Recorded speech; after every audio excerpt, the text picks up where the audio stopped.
नमस्कार मंडळी, आज आपल्या नवीन व्हिडिओमध्ये मी सर्वांचं स्वागत करते। तर आज इथं काय केलेलं आहे, मी गव्हाचं पीठ घेतलं आहे। हे गव्हाचं पीठ एकदम बारीक चाळणीने चाळून घ्यायचं आहे। तुम्ही सोजीच्या चाळणीने सुद्धा हे पीठ चाळून घेऊ शकता। आणि त्यामध्ये काय करायचं, मीठ घालायचं, मीठ आणि हळद, रंग येण्यासाठी थोडीशी हळद पण घालायची आणि थोडं थोडं पाणी करून हे पीठ मळून घ्यायचं आहे। कारण हे पीठ असं घट्टसर आपल्याला मळून घ्यायचं आहे, त्याच्यामुळे काय करायचं, पाणी हे थोडं थोडं करूनच त्यामध्ये घालायचं। जर जास्त पाणी झालं तर हे पीठ पातळ होऊ शकतं। घट्टसर असा मी इथं पिठाचा गोळा मळून घेतला आहे। आता आपण हे थोडा वेळ बाजूला ठेवून देऊ। आता तोपर्यंत हे पीठ भिजते, तोपर्यंत आपण बाकीची तयारी करून घेऊ। आता मी इथं काय केलं, 1 वाटी शेंगदाणे घेतलेले आहेत। हे शेंगदाणे काय करायचं, मीडियम आचेवर छान असे भाजून घ्यायचेत। आणि आता आपले शेंगदाणे भाजले तर इथे मी काय केलं आहे, 3 विलायच्या आणि बडीशोप, सुंठ अशी घेतलेली आहे। आता विलायच्या काय करायच्या, छान सोलून घ्यायच्या आणि सुंठ, बडीशोप, विलायची ह्याची काय करायची, मिक्सरमध्ये छान पावडर करून तयार पावडर करून घ्यायची आहे। आणि आता आपण हे मिक्सरला फिरवून घेऊ आणि अशा पद्धतीने ह्याची पावडर तयार करून घ्यायची, एकदम बारीक अशी काढून घेऊयात आपण। आता तोपर्यंत शेंगदाणे थंड झालेत। आता हे शेंगाचं काय करायचं, फोलपट आहे की नाही ते काढून घ्यायचं। ते मी छान काढून असं पापडून पण आणलेलं आहे। आता पाहू शकता, पूर्ण शेंगदाण्याचं काही फोलपट निघलेलं नाही आहे, पण जेवढं निघेल तेवढं काय करायचं, त्याचं फोलपट काढून घ्यायचं। आणि आता हे शेंगदाणे काय करायचं, मिक्सरच्या भांड्यामध्ये अगोदर बारीक करून घ्यायचे, त्याचा चांगला कूट करून घ्यायचा आहे।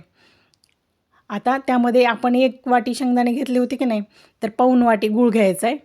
आणि नंतर आपण हे विलायची, सुंठ, बडीशोपची जी पूड केली होती की नाही, त्या शेंगदाण्याच्या कुटामध्ये घालून मिक्स करून घ्यायचे। पण आता आणखी एकदा काय करायचं, हे मिक्स केलेलं मिश्रण मिक्सरच्या भांड्यामध्ये फिरवून घ्यायचे, म्हणजे ते एकजीव होतं। पुन्हा एकदा मी मिक्सरच्या भांड्यामध्ये हे सर्व कूट काढून घेतले। आता पाहू शकतो तुम्ही हे सर्व जिन्नस कसे एकजीव झालेले आहेत। आता ह्याच्यामध्ये अजिबात गुळाचा खडा दिसत नाही, तोपर्यंत आपलं इथं पीठ पण छान भिजलेलं आहे। आता हे पीठ काय करायचं, चांगलं पाणी आणि तेल टाकून असं मळून घ्यायचं।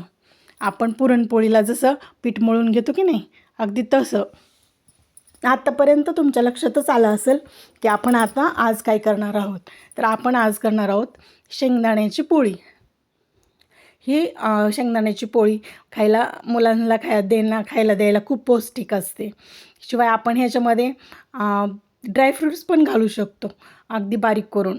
आता मी इथं काय केलं आहे, ह्या पिठाचा उंडा करून घेतला आहे आणि त्याचे छान असं ते पिठामध्ये घोळवून त्याची वाटी तयार करून घ्यायची। पुरणपोळीला आपण कशी वाटी तयार करून घेतो, अगदी तशी। आणि त्यामध्ये काय करायचं, हे सारण भरून घ्यायचं, शेंगदाणा आणि गुळाचं, आणि दाबून दाबून असं सारण भरून घ्यायचं एकदम गच्च।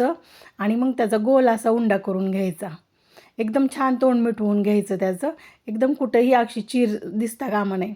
आणि पूर्णपणे ह्याचा उंडा तयार केल्याच्यानंतर ते सारण पूर्ण शेवटपर्यंत, कडेपर्यंत पोहोचेल अशा पद्धतीने तो उंडा फिरवून घ्यायचा।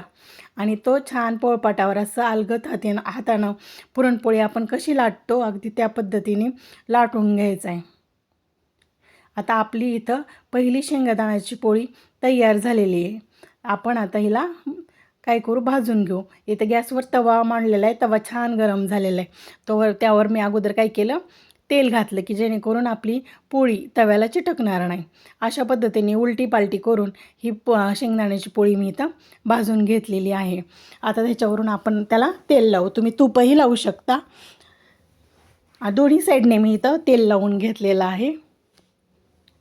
आणि अशा पद्धतीने आपली ही शेंगदाण्याची पहिली पोळी तयार आहे। आणि अशा पद्धतीने मी सर्व पोळ्या इथं लाटून घेतलेल्या आहेत आणि भाजूनही घेतलेल्या आहेत। ह्या शेंगदाण्याच्या पोळ्या खायला खूप पौष्टिक तर असतातच, शिवाय मी मग मुलांना द्यायला ज्या दिवशी हाफ डे असेल किंवा छोट्या सुट्टीसाठी, नाश्त्यासाठी ह्या पोळ्या आपण करू शकतो। अशा पद्धतीने शेंगदाण्याच्या पोळ्या तुम्हीही करून पहा आणि आपल्या चॅनलला लाईक, शेअर आणि सबस्क्राईब करा। आणि मी तुम्हाला ही एक पोळी अशी फोडून दाखवते. पहा कसं शेवटपर्यंत हे सारण पसरलेलं आहे.